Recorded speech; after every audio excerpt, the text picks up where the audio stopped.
নমস্কাৰ বন্ধুসকল, মই হিৰেণ।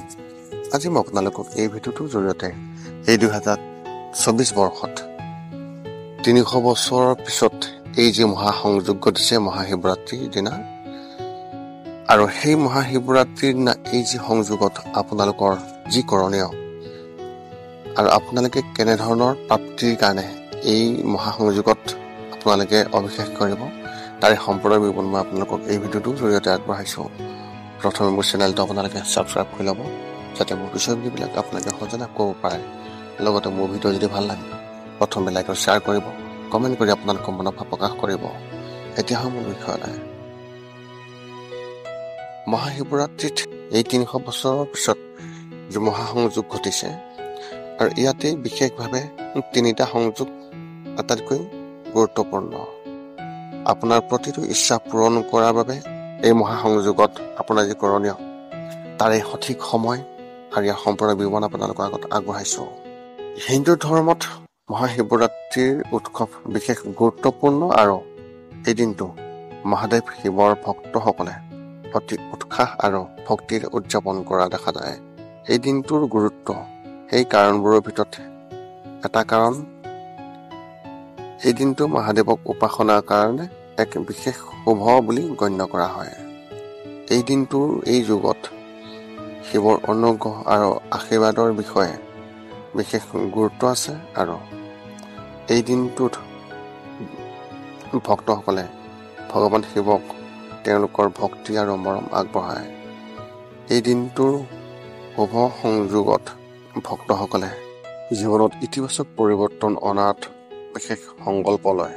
সেইবাবে মহাশিৱৰাত্ৰিৰ ওপৰত শুভ যুগৰ তাৎপৰ্য আমাৰ আধ্যাত্মিক বিকাশৰ বাবে অত্যন্ত গুৰুত্বপূৰ্ণ।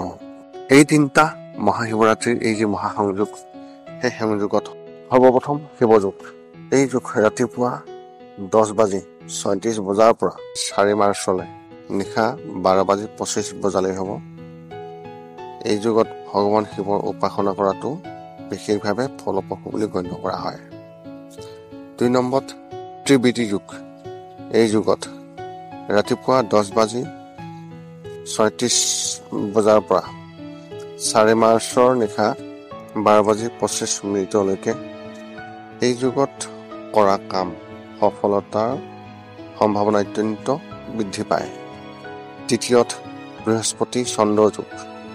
এই যুগ 4 মাৰ্চৰ সন্ধিয়া 8:04 পৰা 9 মাৰ্চৰ পুৱা 5:56 চলিব। এই যুগত জ্ঞান আৰু শিক্ষাৰ বাবে উপাসনা কৰাটো বিশেষভাৱে ফলপ্ৰসূ বুলি গণ্য কৰা হয়।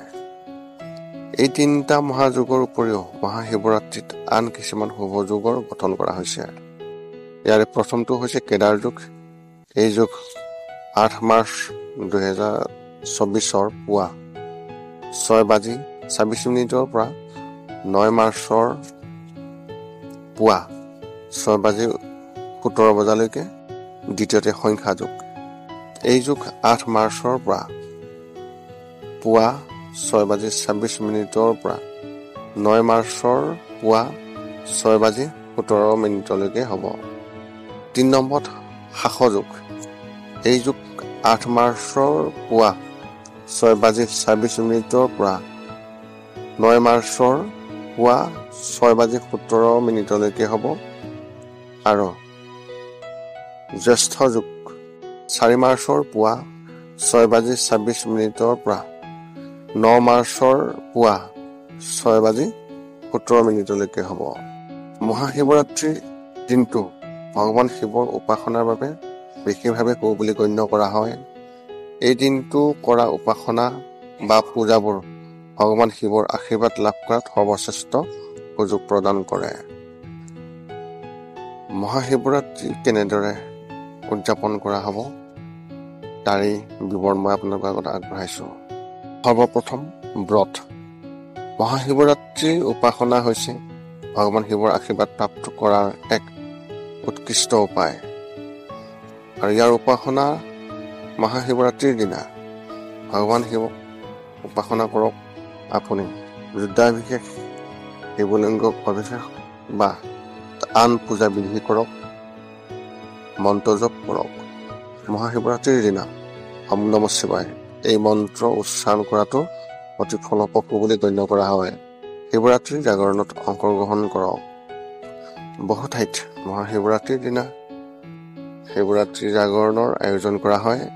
আপুনি এই জাগৰণত অংশগ্ৰহণ কৰি ভগৱান শিৱ উপাসনা কৰিব পাৰে। মহাশিৱৰাত্ৰিৰ দিনটো এটা পবিত্ৰ দিন। এই দিনটোত আপুনি নেতিবাচক চিন্তাৰ পৰা আঁতৰি থাকিব লাগে আৰু ভগৱান শিৱৰ প্ৰতি ভক্তিত নিমগ্ন হৈ থাকিব লাগে। পুনৰ লগ পাম অন্য এটা ভিডিঅ'ত। আজিলৈ ধন্যবাদ।